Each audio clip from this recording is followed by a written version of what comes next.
Welcome everyone to the Pasadena Senior Center and Cultural Thursday. I'm Annie Lasky, the Director of Events. I'm so glad you could join us today for what should be a really interesting program. The Pasadena Senior Center, for those of you who are unfamiliar with us, is an independent, nonprofit, membership-based community center. We're working hard to keep up with the new normal, whatever that means, which for us means that we're doing a mix of Zoom only, on-site only, and hybrid programs. Please check our website or subscribe to our weekly emails to find the latest about what's going on. And we encourage you who are not yet members to join the center and take advantage of all our programs and support our mission to engage, enrich, and inspire older adults. I want to take just a moment to mention some of our upcoming programs. Thursday, March 3rd at 2 p.m., Music on the Patio will feature Corey Brendel on ukulele. It's always a lot of fun. We have a lovely outdoor patio. March 10th at 2 o'clock on Zoom only, film historian Stephen Smith will present Pre-Code Hollywood, Sex, Sin, and Censorship in the 1930s. And on Saturday, March 12th, we'll have a St. Patrick's Day themed concert with the Great American Swing Band, also at 2 o'clock. And we have a very special opportunity that was just added to our website today. On Monday, March 7th, just a little over a week away, a member of the renowned Alvin Ailey American Dance Theater will come to the Senior Center to present an interactive workshop through a program called Ailey Dance for Active Aging. This is free and open to adults 50 plus with proof of vaccination. You'll find registration online at pasadenaseniorcenter.org. Look under activities and events, then special events for Alvin Ailey. We expect today's presentation to last about an hour with time at the end for Q&A. You'll be muted during the program, but have an opportunity to unmute during the Q&A. You are welcome to post questions in the chat, and that's always a good way not to forget the questions that you wanted to ask.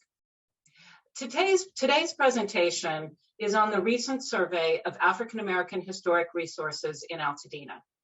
The timing worked out to have this lecture in February, which is officially Black History Month. But as we know, Black history, any history, is interesting and valuable year-round. The survey we'll be hearing about is a step towards that, understanding, identifying, and promoting resources in a neighborhood context. Full disclosure, historic resources is a topic near and dear to my heart.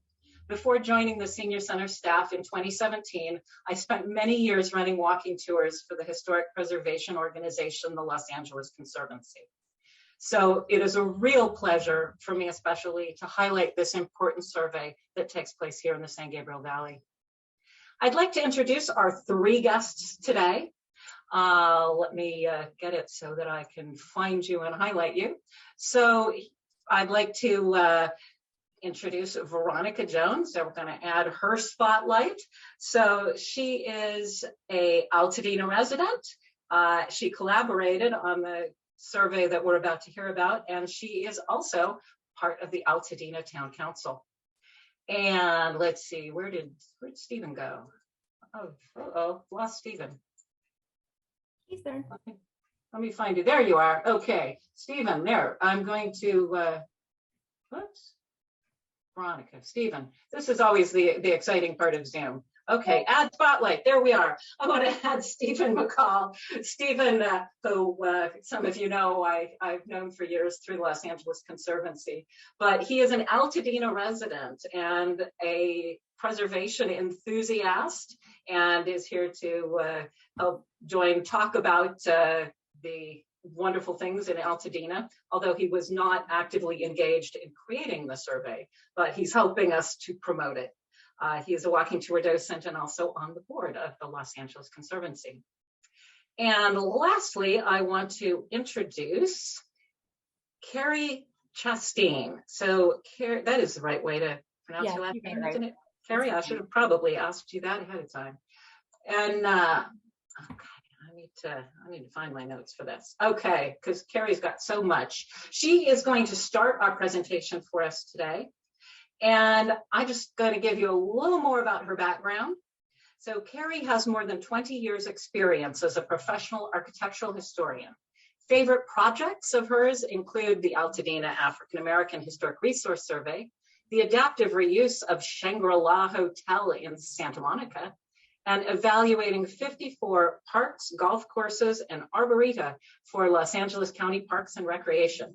She's currently working on an adaptive reuse project of an Armett and Davis Googie Diner in Sherman Oaks that will restore it to its 1958 glory. And I will be there for that, Carrie, as soon as that opens. All right. So welcome. Thank you all. And I'm going to take all of our spotlights off and leave the floor to Carrie, who will then share her screen and start the presentation. Thank you, Annie. Welcome, everybody.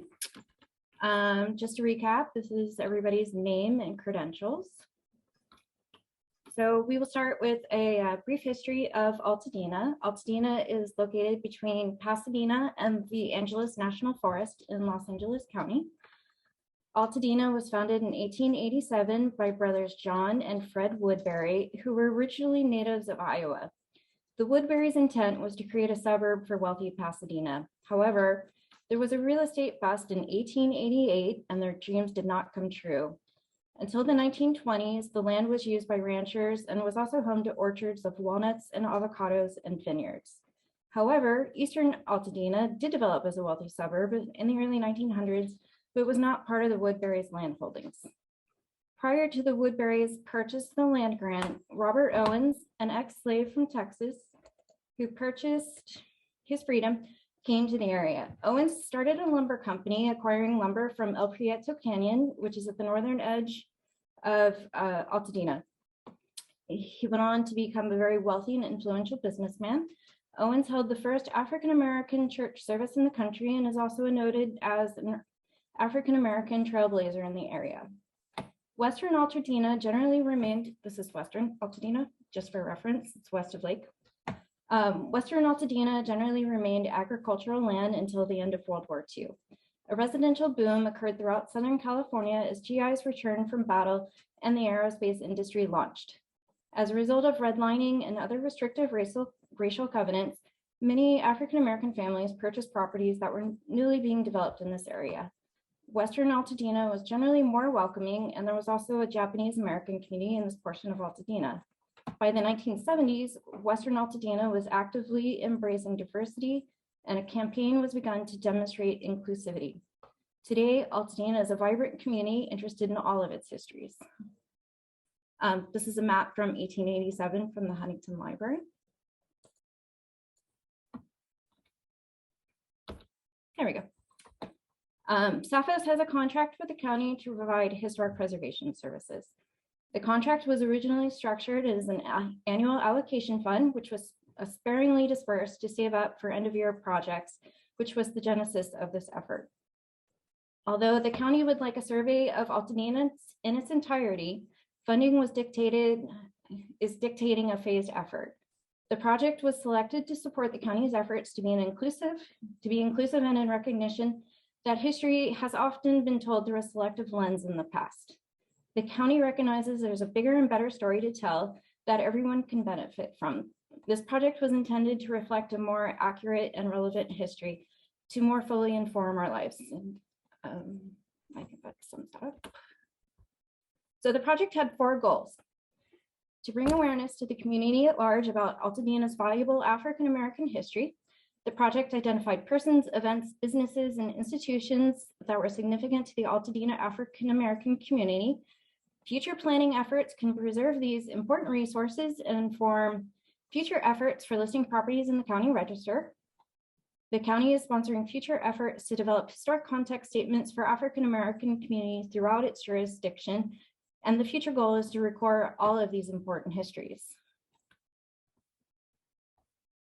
So because this was an end-of-year project, Sapphos had approximately 3.5 weeks to start and finish this project. The only way this project was successful was with significant involvement from the community. We hosted a community outreach meeting to inform the community of what we were trying to accomplish and solicit input from the community. Veronica's valuable contribution was rallying the community to participate, and 11 oral histories were recorded. Additionally, we completed archival research in historic newspapers, census data, and any information we could find. For this project, we completed 2 tasks. A historic context statement was developed. Historic context statements are important because resources cannot be evaluated in a void. This is why public involvement was critical to the success of this project. As a result of this background research, 2 neighborhoods were identified as significant to the Altadena African American community, and they were surveyed to determine if they could qualify for listing in the county register. But before we get to the survey results, let's take a moment to go over some basic concepts and terminology. So a cultural resource can be a building, a structure, an object, or a site. For this project, we did not include archaeology. A resource can be significant for an association with a significant event or a person.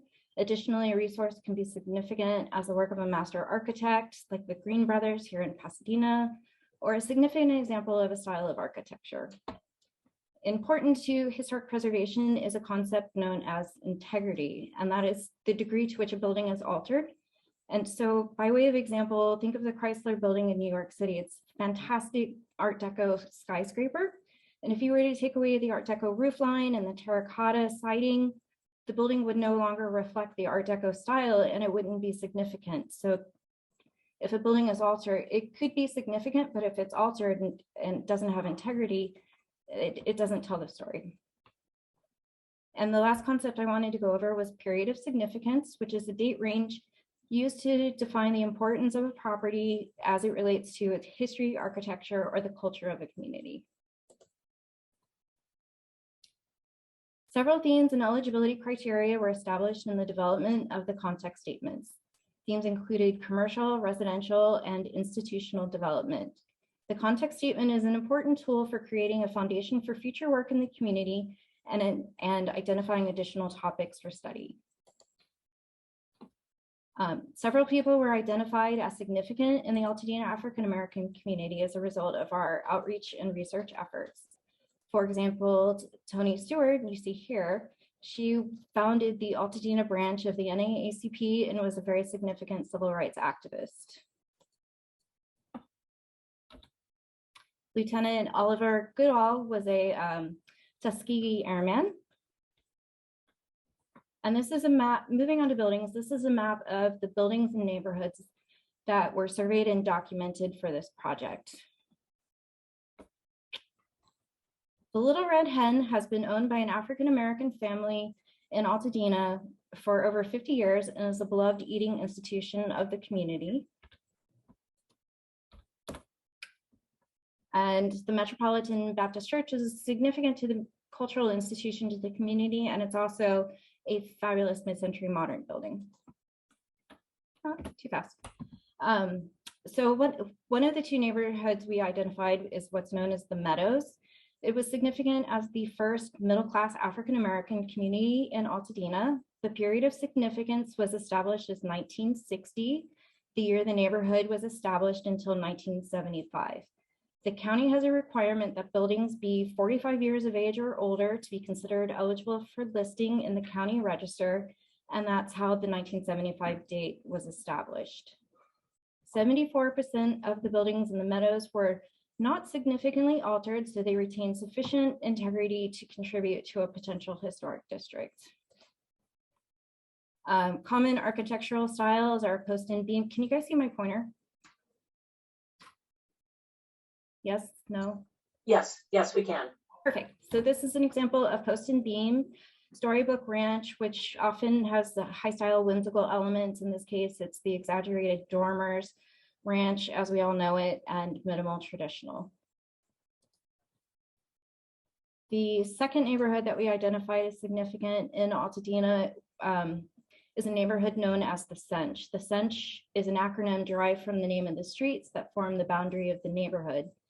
The neighborhood was found to be significant to the community because residents hired guards and formed a neighborhood watch in response to racist police brutality.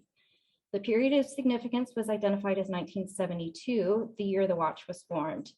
As with the Meadows, the Cinch has a 74% rate of buildings that are unaltered and contribute to a potential historic district. Typical residents are, as you see here, minimal traditional in the upper left, Tudor revival and upper right, and then also ranch as well. Too fast. Because we only had 3.5 weeks, we clearly couldn't cover everything in the historic context statement. So recommendations for future study efforts were identified. And hopefully as the county gets funding, these additional topics will be pursued. However, we donated all of our research materials that we collected to the Altadena Historical Society and the library so that individuals can pursue their own research efforts should they choose to. Here's just some additional information should you want to look this up yourself. The survey can be found at this website. Here's the Altadena Historical Society contact information, my contact information, and the county planner who's assigned to this project is Dean Edwards. And all information regarding this project and others can be found on the county website. So with that, I will say thank you and ask if you have any questions. Okay, so thank you for that overview. It's really great to hear some of that and exactly what you were able to accomplish in 3.5 weeks, which trust me, folks, is no amount of time at all to be able to do this. So if you have any questions specific for this part of the program, if you want Carrie to talk about anything else a little more on this, then just put it in the chat, or I can see you on the gallery, wave your hand back and forth, and Annie, Linda asked if we only had 3.5 weeks, if we would consider this more of a sampling, and I would say yes. And we try to hit the most important buildings, but as I just said, we only had 3.5 weeks, so we had to make recommendations. Charles White is a well-known famous artist. There's a park named after him. His son lives in the Meadows, so there were definitely many things that we just simply couldn't get to. But we wanted to honor and recognize that there are definitely more resources in Altadena that are significant. I actually have a quick question for you. As an Altadena resident yourself, what was what was hard for you to leave behind? Well, I'm actually just south of the border. I'm technically in Pasadena, although I do, the boundary is very, very fluid. So it's all the same neighborhood. What was hard to leave behind? The fish and chips is a significant business to the Muslim community. They have a program where they give back to the community. They have Kickstarter programs and that sort of thing. But because the mosque itself moved to Altadena in 1978, the business itself is not 45 years of age. And so we had to leave it out. The mortuary on Fair Oaks is significant to the community, but because it's in Pasadena, the county wouldn't allow us to include it. The first AME church began its life in the late 1800s in Altadena, but has subsequently moved to Penn and Raymond. And because it's in Pasadena, although it's definitely a significant institution, we weren't allowed to include it. A couple of questions. Well, first of all, they made up a quick driving guide of, I think there's 5 sites on the guide and the map. I just posted it in the chat. So you should be able to, if you click on the driving guide and map in your chat, you should be able to open that and save it to your computer. So one of the questions was, can you put the survey address in the chat if there's an address where people absolutely can do that? And I see my wonderful mother-in-law has asked a question about how do you envision tours of this neighborhood?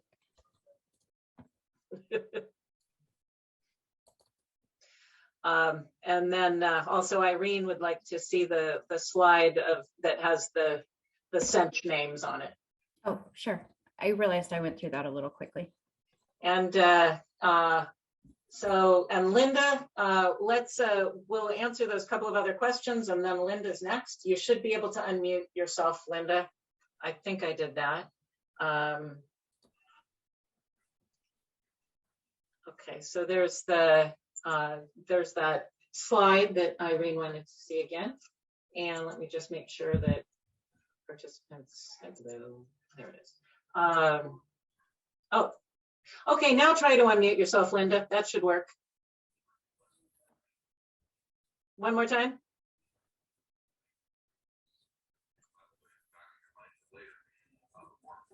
Ah, there you go. Okay, we're good. So I had a question for you, Carrie. What was going on in 1972 in that Cinch neighborhood that you had a watch kind of command or thing going on? For much as we have seen in the last few years of recent events with, young men being shot by the police, it was happening throughout Altadena, and this community of the Cinch chose to hire. I see you nodding your head, Veronica. Feel free to chime in if you want. But this neighborhood chose to hire a watchman to protect themselves because they weren't getting protection from the police. Thank you. Do we have any other questions? And there'll be a chance. We're going to have the second presentation, and then there'll be more time for Q&A. So I think, let's see, did you answer your tour question? I don't think you did, Carrie. We have not, we didn't actually think about that. I know that the next presentation, they have a little tour guide map that we put together that highlights some of the businesses in the neighborhoods, but we could certainly publish these maps of the two neighborhoods, and people could go and experience them for themselves. And it's a great question for the Altadena Historical Society. Correct. And the Historical Society is working on a walking tour. And so it's a work in progress, and it's coming. There was also a question of, are there Paul Revere Williams designed homes in Altadena?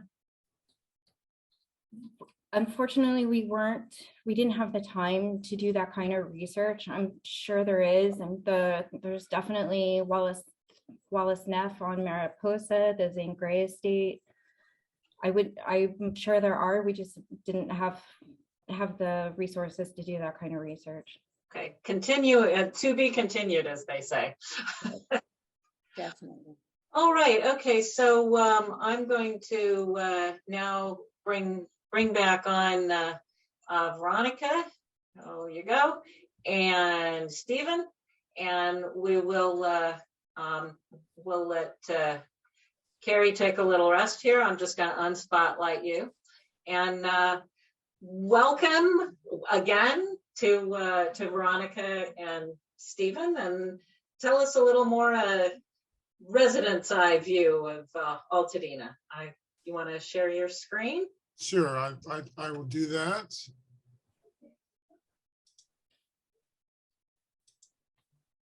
So, 1 second here.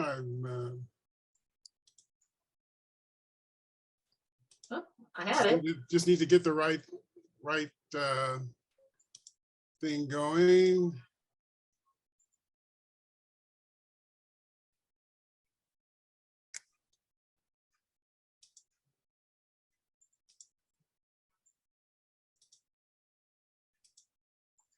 Okay, are you seeing my screen? No, we are not. Okay. We saw it for a minute and then it disappeared. All right, let's try this again.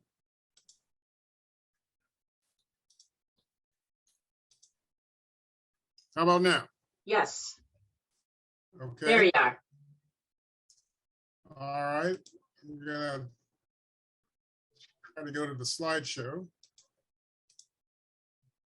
Okay, I think we're getting there. Great, looks good. Okay, so yeah, couple of disclaimers I'll make along the way. Number one, I am not a Zoom presenter expert. So there will be glitches. Hopefully not a lot, but there'll be some. And we've got a couple of video clips in the presentation also. I am not a professional videographer. So they're not the most polished clips you'll ever see, but we couldn't help but include them because they were fun to do, and they'll give you a good flavor, I think, for the subjects of the videos. So now that Carrie has really laid out the foundation and the background and the outline of how the survey came into existence, we'll take a little bit of a deeper dive into some of the businesses and notable African Americans from both the Cinch and the Meadows. And just to recap, we're going to start with the Meadows, and that's this green area here on the map. And it's only, accessible by turning west. Well, I won't give you all the details, but there's like a one-way street up here into the Meadows and then a one-way street out. So, so that's the area that we will focus on first.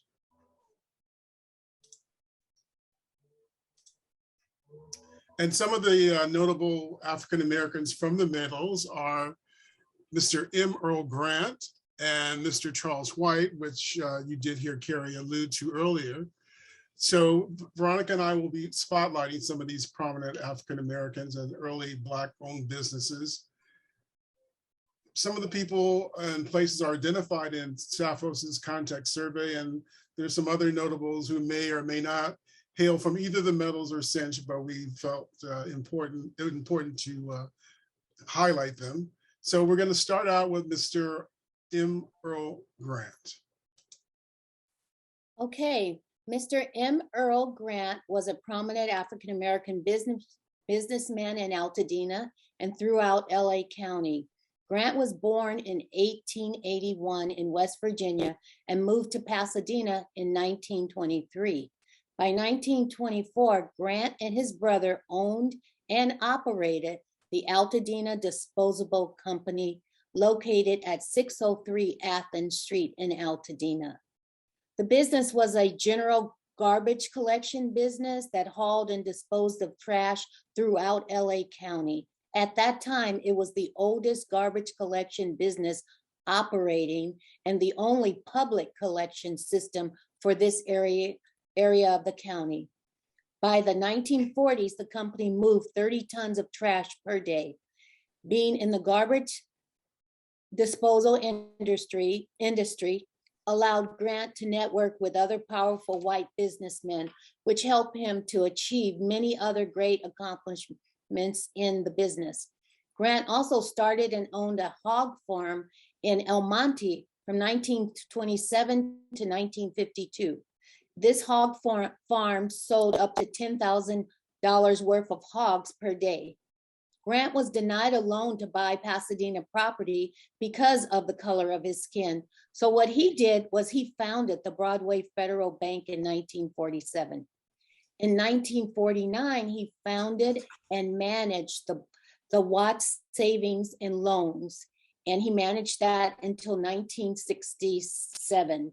He was head of Family Savings and Loans, one of the biggest Black-owned savings and loan firms in the county. He had a fruit ranch in Fresno and many other business ventures. In the May 1962 issue of Ebony magazine, Grant was listed as one of the 100 richest Negroes in the United States. Grant also became the first African-American member of the Pasadena Community Redevelopment Agency in 1961. Grant believed that redevelopment was necessary in Pasadena, but it should be inclusive of the entire population, including people of color.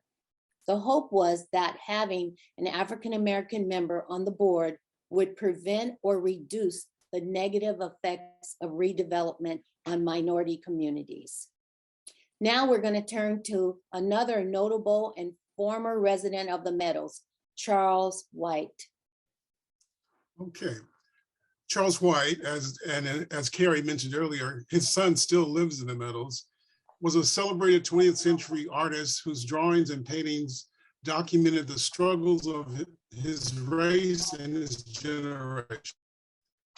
In the decades after World War II, tens of thousands of African Americans migrated to Southern California as part of what has been dubbed the Great Black Migration.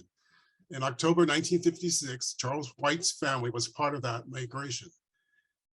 Once in California, they found a house first in Pasadena at 1765 Summit Avenue.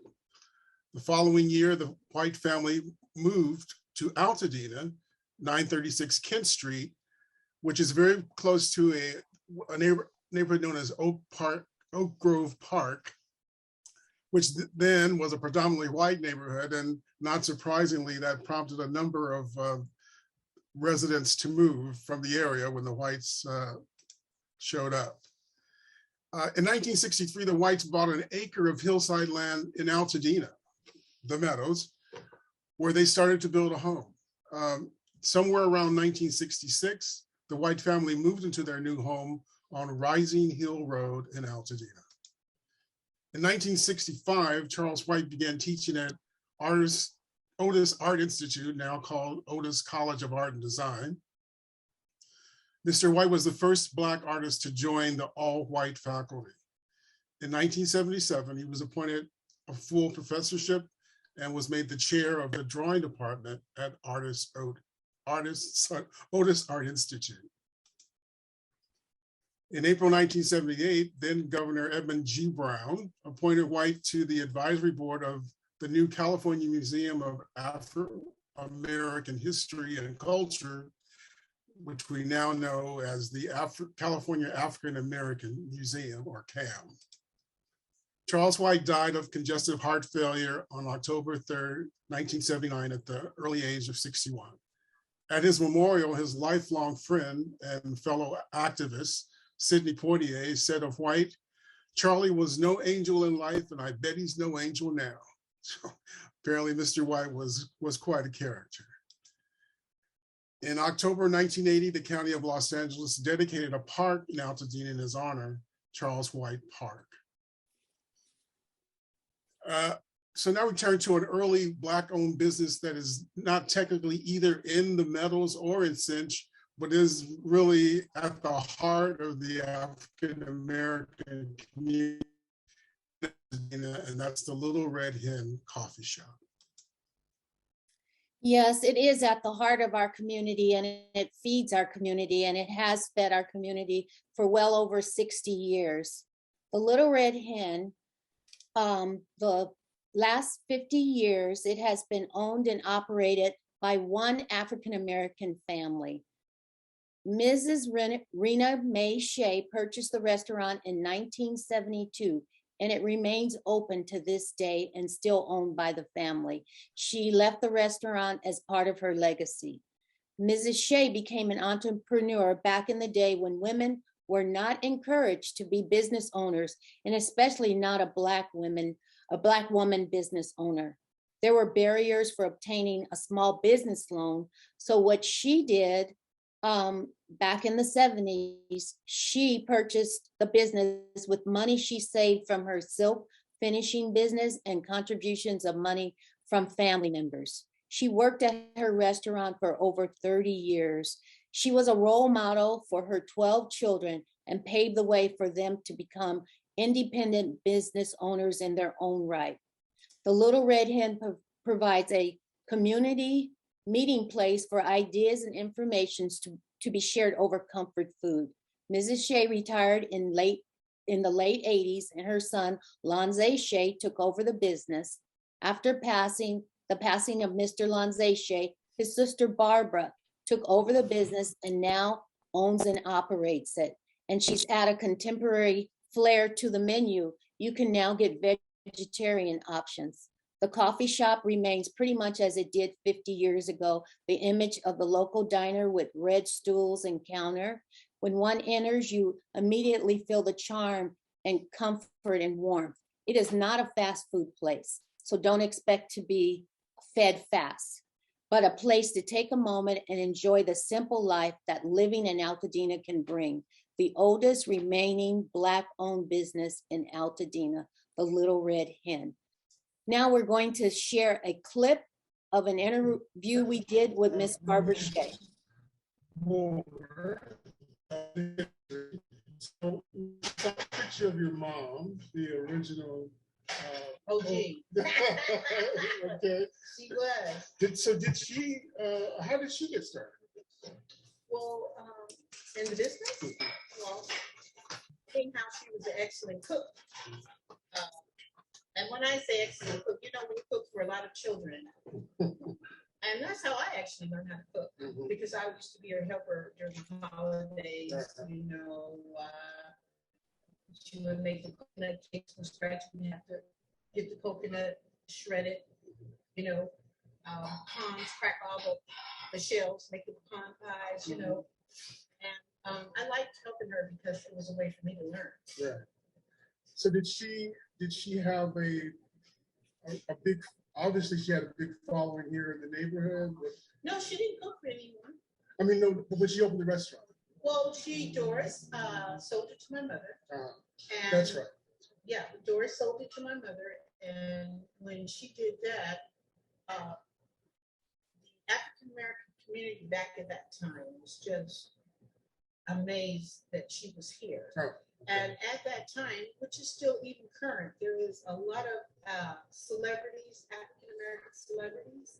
And at the time, Bob Lucas, the library of Ventura and Lincoln, Bob was a regular. He actually ate here every day. Wow. Let's talk about, we talked about a little about the history, but so this part of your wall of photos here is more current with your particular. Well, yes, to my surprise, I was nominated for Business of the Year, the NAACP, and when I got together with the other nominees, we had dinner and we got to know each other, and that's where I met Floyd Norman. And Floyd Norman, you know, was hired by Walt Disney himself 65 years ago. Wow. And unbeknownst to me, I didn't know at that time any African Americans working in the animation department. Now, when I graduated from college, I knew a lot of people that were trying to get into animation, but I didn't know about him. And he and his wife does the Tinkerbell, the Black Tinkerbell. And they, after we met at the first dinner meeting,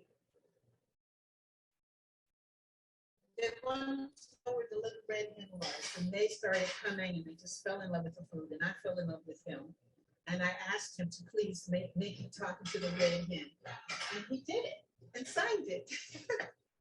And I was so ecstatic about that. I kind of zoom in on that. Mickey talking to the red hen. Right. Very nice. And, speaking of celebrities, there's that picture there to your, there by the furnace. Maybe you can give us. oh, Mr. Red Fox. Yes. Well, he came in here many, many moons ago and gave my mother this picture rolled up, you know, and it was a poster. And actually, he was holding a slit small liquor can back in the day. Oh, okay. And my friend, associate, Darina Abdul Samad, is an artist and a teacher at Marshall. She's the art teacher. So what Ms. Shea goes on to say is that the art teacher superimposed the the image of a little red hen can on the Schlitz malt liquor can. So that was a little bit of genius. And I wanted to kind of go back a little bit because Ms. Shea did mention that her mother purchased the restaurant from Doris, and that's Doris was the Caucasian woman you saw earlier on in the slide presentation about the red hen, Doris Wendell. So moving on, again, like the Little Red Hen was the oldest remaining Black-owned business in Altadena.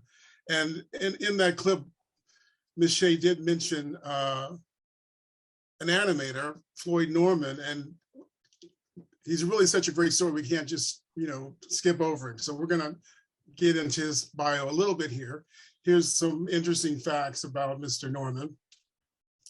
Uh, as a kid, he walked into the Disney lot just out of high school, and he asked the animators how he could work there someday. And the animators took him under their wing, I guess, for a time, and showed him around the studio and encouraged him to go to school, which he did. He attended the Art Center in Pasadena. And shortly after graduating in 1957, Norman was hired at Walt Disney Studios. And he was obviously very, very good at what he did. And he was named by Disney in 2007 as a Disney legend. And like his favorite character of all time, Mickey Mouse, Mr. Norman is a classic. He's now in his 80s, and he can be seen regularly on the Disney lot, mentoring and encouraging this generation of artists. He is quoted as saying, "Today, work is more like fun. I get paid to play," which is really pretty admirable. Okay, so now moving on to the other area in the survey, which is the Cinch. And the Cinch is, as Carrie pointed out, is named for the streets that bound the neighborhood: Sacramento, Casitas, Figueroa, and El Sol. Essentially, the neighborhood is located just west of the intersection of Figueroa Drive and Lincoln Avenue and Western Altadena. In 1972 was the founding year of the neighborhood organization known as the Cinch, and we'll hear more about it in just a bit. But first, we're gonna start. Well, here's some of the other notable people from the Cinch that we'll talk about, and starting with Dr. Isaac J. Walker, Bob Lucas, Charlotta Martin, and Lieutenant Oliver Goodall. So here we go, starting with Dr. Isaac J. Walker and Walker Drug Store. Okay, Dr. Walker lived in the Cinch area. He lived right on Figueroa. And Dr. Walker worked and lived in Altadena for over 45 years. He owned and operated the first Black-owned pharmacy in Altadena, the only Black-owned pharmacy in Altadena I ever known of. And I've lived here for over 50 years. He operated that pharmacy for 30 years, located at Lincoln and Altadena Drive. It was called Walker's Drugs. Dr. Walker, before he became a pharmacist, he served his country by joining the Army and becoming one of the celebrated Tuskegee Airmen serving in World War II. The Tuskegee Airmen was a segregated unit of the U.S. Army Corps fighting in World War II. Dr. Walker graduated from the Howard University School of Pharmacy in 1956, went on to receive his doctorate from USC in 1962. Dr. Walker helped the neighborhood so much. He believed that everybody should have, long before we talked about global medicine and free medicine for everybody, he would offer reduced cost medicines and sometimes medicine at no cost, depending on if you had no money and no insurance. And just to throw a little personal thing in there, I got medicine for my son who had asthma from Dr. Walker late at night, and I didn't have any money. But he opened his doors to give me that, just to tell you my personal experience with him. He helped pay school tuition for some neighborhood kids. He paid for a funeral for one of our neighbors because the family didn't have the ability to pay for the funeral. So he paid for it. He helped so many families in our area without ever seeking praise or recognition for his kindness. After 35 years, he retired. Even though he retired from being a business owner, he continued the practice he started in his pharmacy of providing food for those that were in need. He helped establish food pantries at 7 different churches in the Altadena, Pasadena area. His positive outlook was infectious and served to brighten the lives of all those around in our community. He was symbolic of what a resident of Altadena is. Now we're going to move on to the Bob Lucas Bob Lucas and the Memorial Library named after him. Okay, William Bob Lucas was well known in the community as a journalism pioneer, as well as a writer, photographer, and activist. Lucas was a member of the Altadena community for 19 years. He worked as a writer for the Los Angeles Sentinel and for the Johnson publications Ebony and Jet. The Los Angeles Sentinel was founded in 1933 and the Johnson publications Ebony and Jet in 1942. All three publications were owned and run by African Americans. Bob Lucas became one of the first well-known African American writers in the early 1940s and 50s. He was successful writing for both newspapers and for television. Bob moved to Los Angeles after traveling to the city with Life magazine photographer, the renowned Gordon Parks, who, in addition to being a photographer, was also an accomplished musician, writer, and film director. Mr. Lucas moved to Altadena in 1971 and resided here until his death in 1990. Bob Lucas was a literacy advocate, and he helped establish the Bob Lucas Altadena Library branch, which is named after him and is located on the west side of Altadena. His mission was to ensure that the African American community had access to the services. And here is a personal aside for me and my fellow, I know there's at least one other Christmas Tree Lane board member in the audience. This is a newly installed bench at the Bob Lucas Library, and it was installed by some talented individuals from the Christmas Tree Lane, some board members and other volunteers, Steve Rose, Scott Wardlaw, Tony Ward, Jerry Freeman, and others. This is benches from a deodar tree that succumbed to the elements. It took a few years of curing to get the wood ready for construction into this bench, but it is now complete and installed at the library and just awaiting a dedication plaque. So if you go to the Bob Lucas Library, be sure to spend there on the wonderful bench. This is a photo of Bob Lucas's family at the 30th anniversary ceremony of the reopening of the library in 2021. And I mentioned Tony Ward, and this is Tony Ward, and this is his lovely wife, Maureen. Tony's mother is Shirley Ward. She's 98, and she and Bob Lucas were our first cousins. So that's quite a family legacy. And speaking of family legacy, into our next profile, that is the Sharon family and the founder of the Cinch. Okay, we're gonna talk about Carlotta Martin. Carlotta is my friend, and she lives here in the Cinch area where I live, and her father, Joseph Sharon, started the first neighborhood watch group, Cinch, in 1970. Cinch is still very active today, 52 years after its inception. If you see something new in the Cinch area, probably Cinch, the organization, had something to do with it. Cinch created a desirable, safe neighborhood for Black residents in Altadena. Cinch was a major influence on what happens in the community and still has that influence. And we're going to see a clip of Carlotta that we took.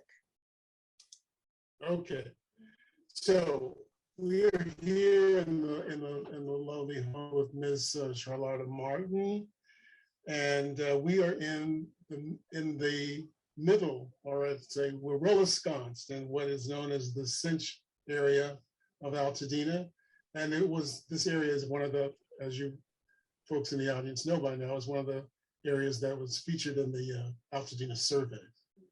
So we're going to get a little bit more of a personal history about the area of Cinch from Ms. Martin, because her father was fundamental in establishing this residential area that's known as the Cinch. So, Ms. Martin, can you give us a little bit of that history?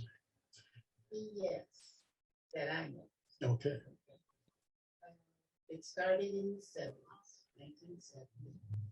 And the main purpose was because the saying was JPF wanted to.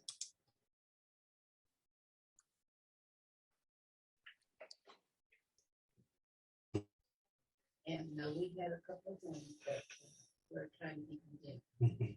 And because they were trying to get their eminent domain, and they figured that only that's right. But it was going to go down there. It Right. was a stereotype. Right. And he was determined. And so my father walked around and the things that he noticed that needed to be cared for.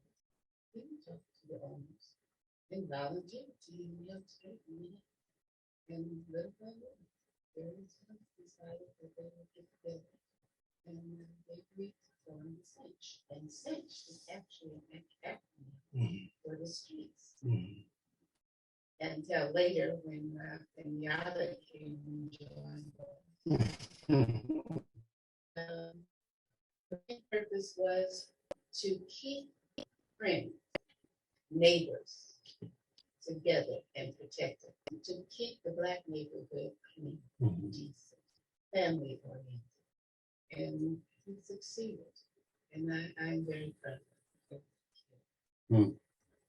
And now things have changed to the point wherein it's not so much red line like it used to be. Right. Because you know about that. Right. Because of the fact that we're now diverse. It's not all Blacks anymore. Right. It is now turning around and back to it. And that's all I can tell you to sum up everything. So you asked me the questions you want. Well, you've done a really excellent job of summarizing history, and I think giving us a better feel for the area, because I think that, you know, the common thought is it was just like a neighborhood watch kind of thing, but it was much more than that. Yeah. It started out, you know, watching me, but it became family. Yeah, it became family. That's an excellent way to summarize it.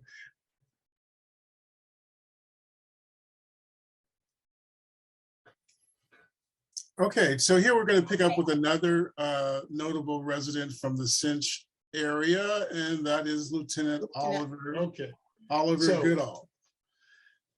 So Lieutenant Oliver Goodall was a civic leader well known in the community. Goodall entered the Army Air Corps in 1943 before going on to be another individual from the Altadena area that was part of the Tuskegee Airmen. In 2010, the NAACP honored Goodall with their Rosa Parks Legacy Award.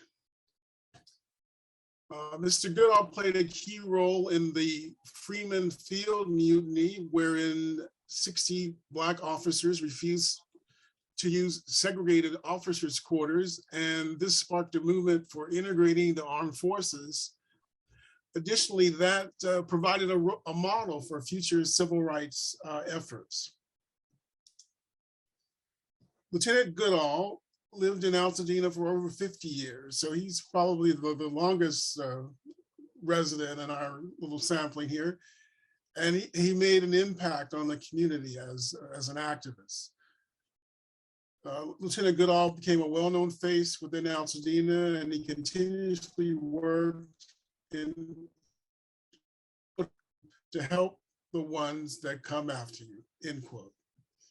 In January 2020, a plaque was added to his former home in Altadena. So you can see the plaque here.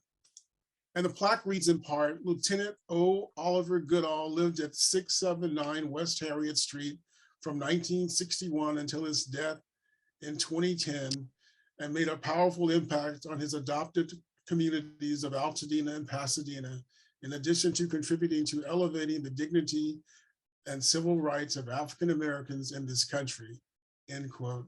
And then the plaque goes on to recite some of the other history that I mentioned earlier. Here's some photos from that sunny afternoon in February 16, 2020, celebrating the unveiling of the monument. The current resident of Mr. Goodall's old home, Eugene Hutchins, along with a committee of other Altadena residents, including my co-presenter today, Veronica Jones, they wanted to recognize Lieutenant Goodall as part of the African American History events in 2020, and it was a great event that the committee and Veronica pulled off. Back in 2011, by an act of Congress, the Italian Renaissance Post Office on Colorado Boulevard in Pasadena was named in honor of First Lieutenant Oliver Goodall. And here you see the plaque. This is the marker outside the post office, dedicating the post office or naming the post office for First Lieutenant Oliver Goodall. So now we move on to another profile that is particularly significant with Veronica. This is the profile of Ellen Garrison Clark. Yes, I'm very attached to Ellen Garrison Clark. Ellen Garrison Clark was an African-American woman, anti-slavery activist, civil rights advocate, and educator. She was buried at the Altadena Mountain View Cemetery. She was buried there without a headstone from 1892 until Juneteenth, 2001. So for 129 years, she had no headstone. Mrs. Clark was a direct descendant of slaves. Her father was a runaway slave. Her mother was the daughter of a freed slave. Her family was deeply involved with civil rights activists in Concord, Massachusetts. Believing that it was her duty to elevate her race, she spent 25 years teaching in the Freeman School in Maryland, Virginia, North Carolina, and Kansas. She spent her life fighting for civil rights for Blacks in America. Long before Rosa Parks, Mrs. Clark tested the Civil Rights Act of 1866 by suing a Baltimore train station after she was forcibly removed from a segregated ladies' waiting room. Her case was eventually dismissed by a Maryland grand jury. They claimed they couldn't find her. I have a feeling that wasn't true. I don't think they tried to find her. But one thing I know is we all stand on her shoulders. She taught reading and writing when it was against the law to teach reading and writing to Blacks. Mrs. Clark made education and the civil rights of Blacks her mission in life. We suspect that she spent her final years of her life in Altadena and Pasadena teaching Blacks to read and write. On December 21st, 1892, Mrs. Clark died and was laid to rest at Mountain View Cemetery. The Altadena Historical Society, the African American community at large, family, friends, raised money to place a headstone on her grave. And we came together as a community to celebrate Mrs. Clark on June 19th, 2021, the same day that Juneteenth was made a national holiday. Well, the first time it was a national holiday. We laid the headstone on her grave. Mrs. Clark loved to say, we must lift as we climb. So it was a great celebration and something that I'll always remember. And you'll hear her name a lot now that we've brought her to light. So last yet hardly least, we turn to the venerated Clarence B. Jones,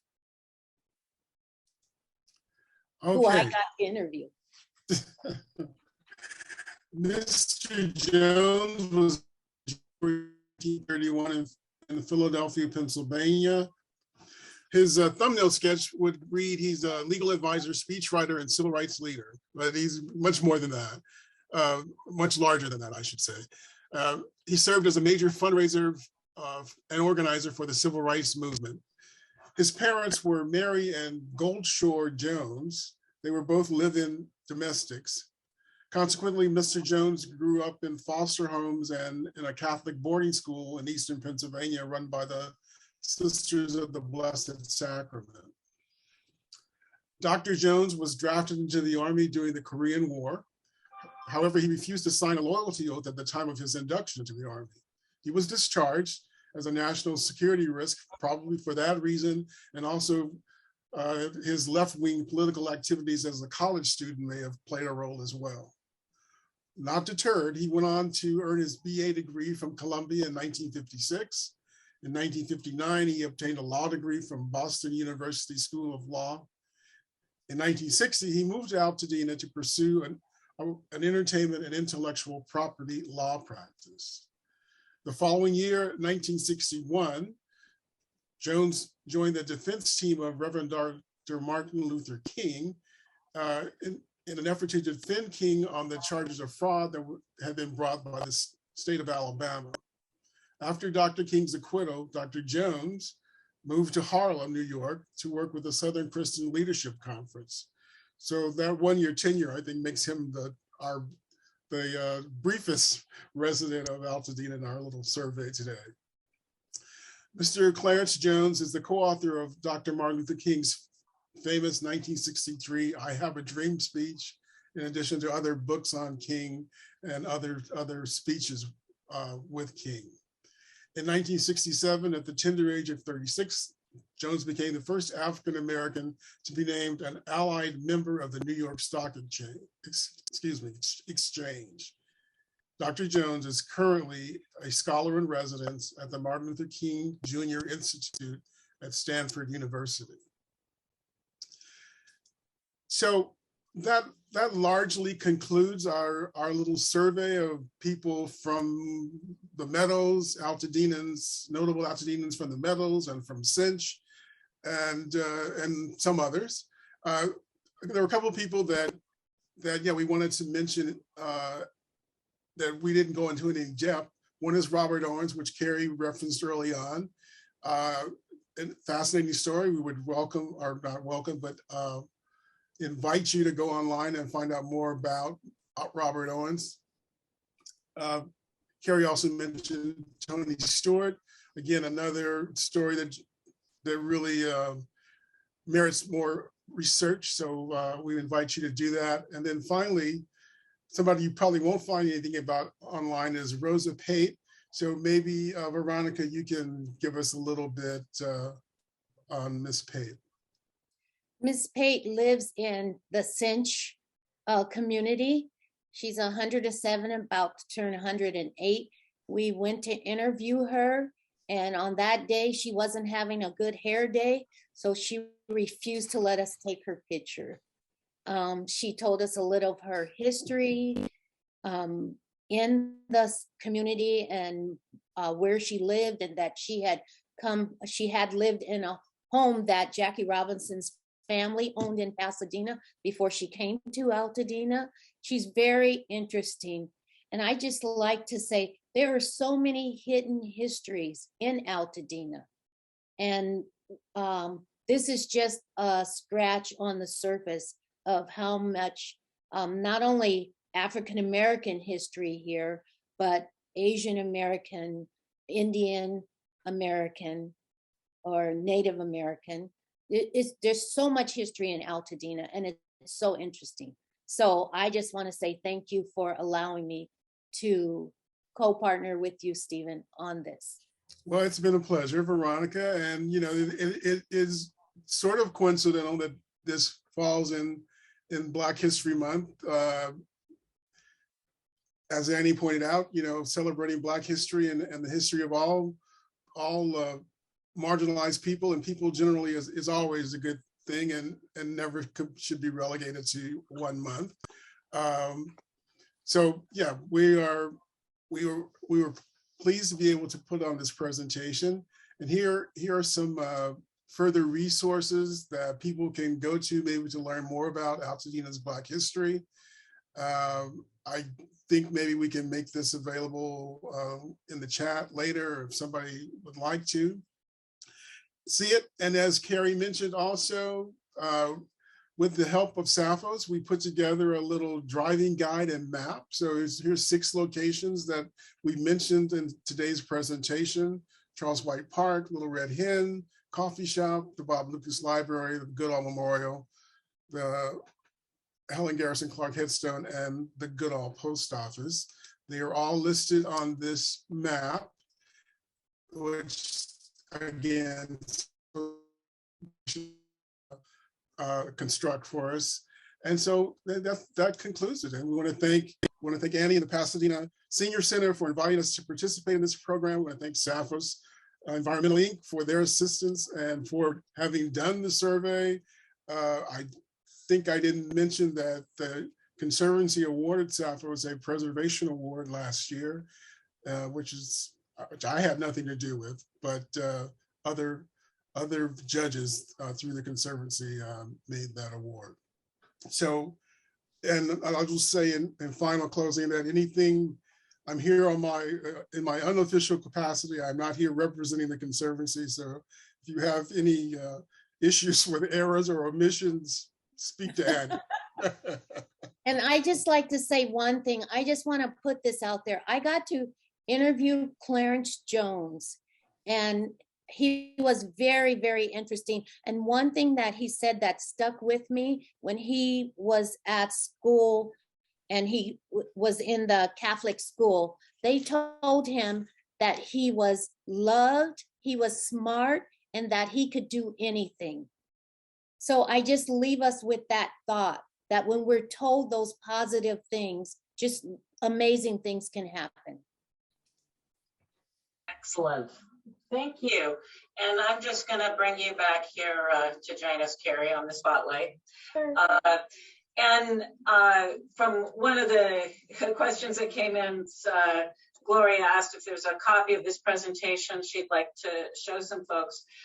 We expect to be able to post this on our website in the next couple of weeks. So, and we'll send an email out to everyone who's signed up that'll let you know when it's on our website, and we'll attach a copy of the driving guide and map so that you'll have some additional information. Carrie. Yes, as Stephen mentioned, we received an award from the Los Angeles Conservancy for this project, but we also received an award from the California branch, the Association of Environmental Professionals, for diversity, inclusion, and I always forget the third word. Anyways, beautiful little crystal award that we received to honor the monumental effort and the importance of this project. And I was fortunate enough to present it to the Altadena Historical Society and the Town Council. Well, one thing I want to point out, although it probably doesn't need the pointing out, that there can be a perception that things that are historic or historic resources are only great, big, important, really beautiful, huge buildings, or, if it's not designed by Frank Lloyd Wright or, the Green Brothers, it doesn't matter.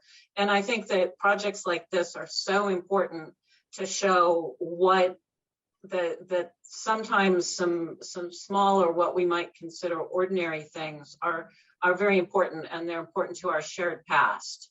And knowing who lived there, and I see Ted put in the chat that he has a neighbor in Altadena that's 101. Just sort of knowing what we have around us, and things like, oh yeah, Charles White Park. Yeah, I think I've heard of him. Who is he? And then you Google it, and then now you know something you didn't know before.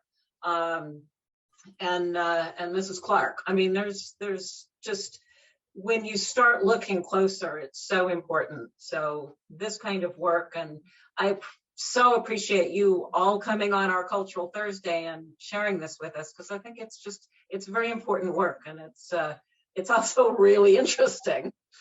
And it's nice when all of that happens together. Yeah, thank you for inviting us.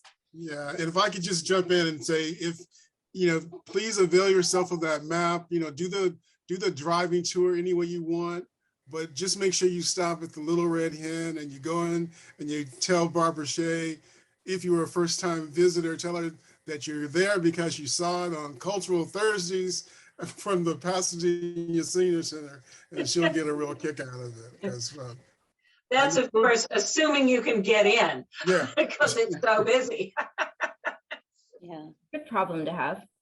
yeah, exactly. It's worth the wait. It's worth it. It really is. Do we have any other questions? If your video's on and you wave your hand, I can see you. I have made it so that you can unmute yourself. Ted, go ahead. I would like to know, because I know they were pretty famous and knowledgeable. The Stimsons built a lot of craftsman homes. Were there any craftsman's homes built up in Altadena? And by who? We don't know. That would probably be a question for like the Bungalow Heaven people. But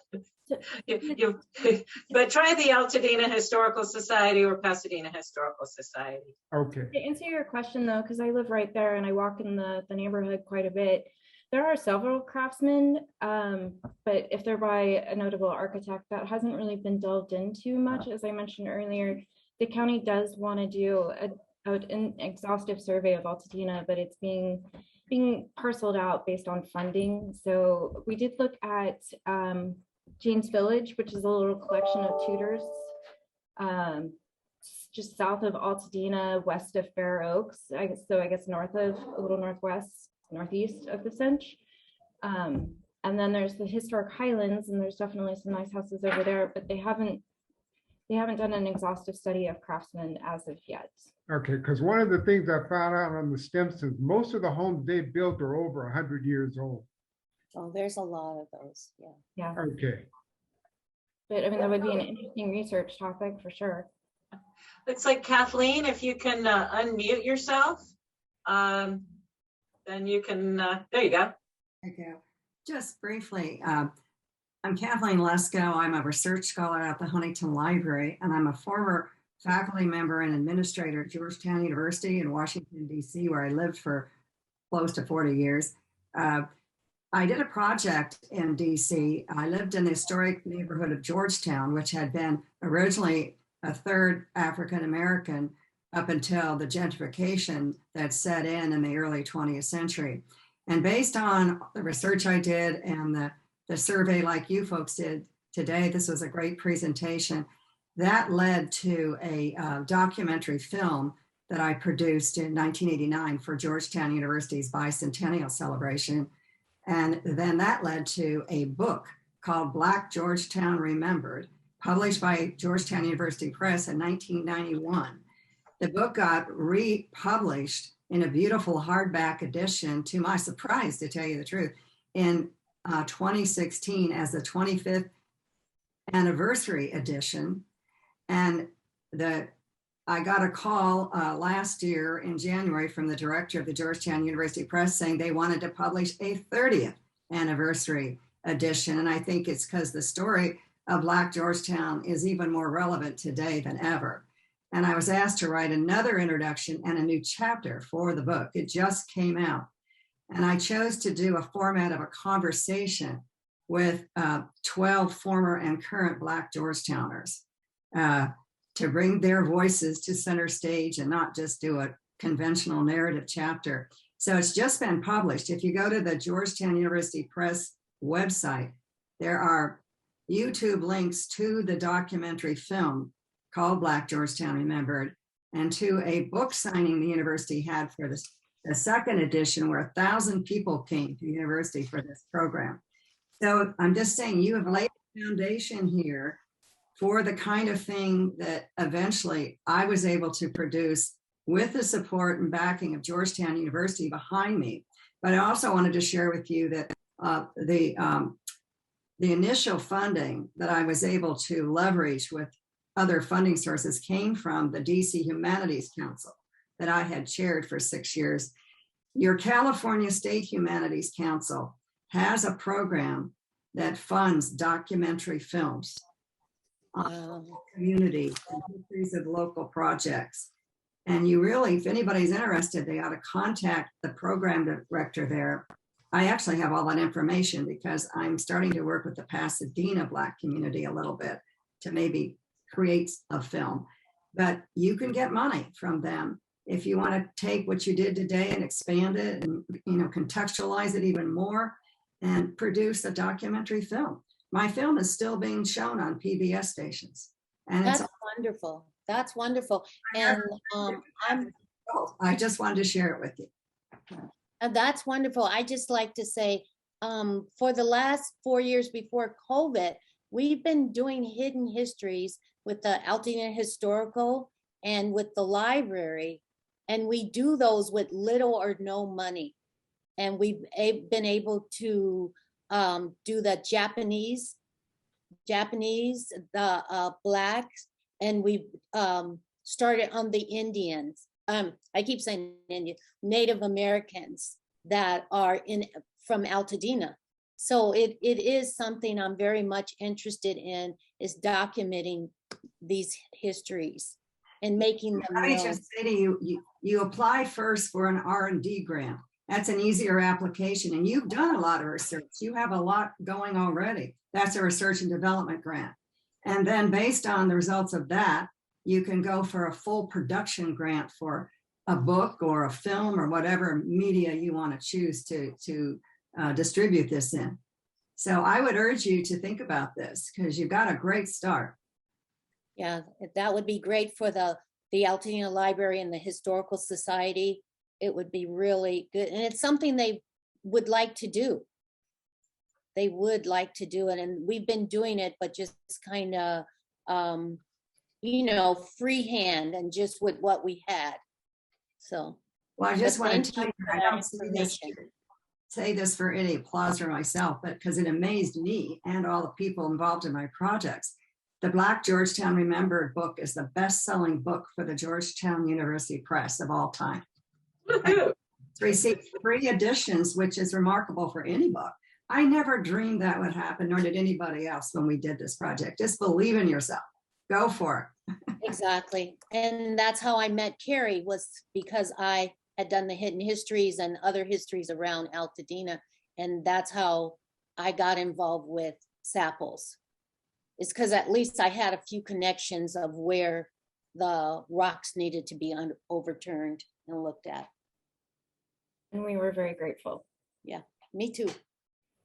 Kathleen, there was a question in the chat. So if you can just type in the name of the film so that people can look it up. How do I do that? Just go to the chat and. Yeah, or I can do it. What was the name again? The film and the book are companion pieces, and they have the same title, Black Georgetown Remembered. Okay, great. I'll just type it in.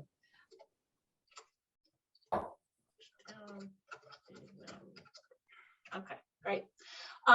Well, thank you again so much. There's a great deal of information, fun things, and now that anytime you're driving through Altadena, you'll just look at it differently. And I think that that's one of the really great things. So thank you again, Carrie and Sapphos, for answering the call here. Really appreciate it. Thank you, Veronica and Stephen, for all the time you put into that presentation and all those great pictures and stories. And I can't wait to meet all these people. I'm going to have to start coming to Altadena Historical Society events.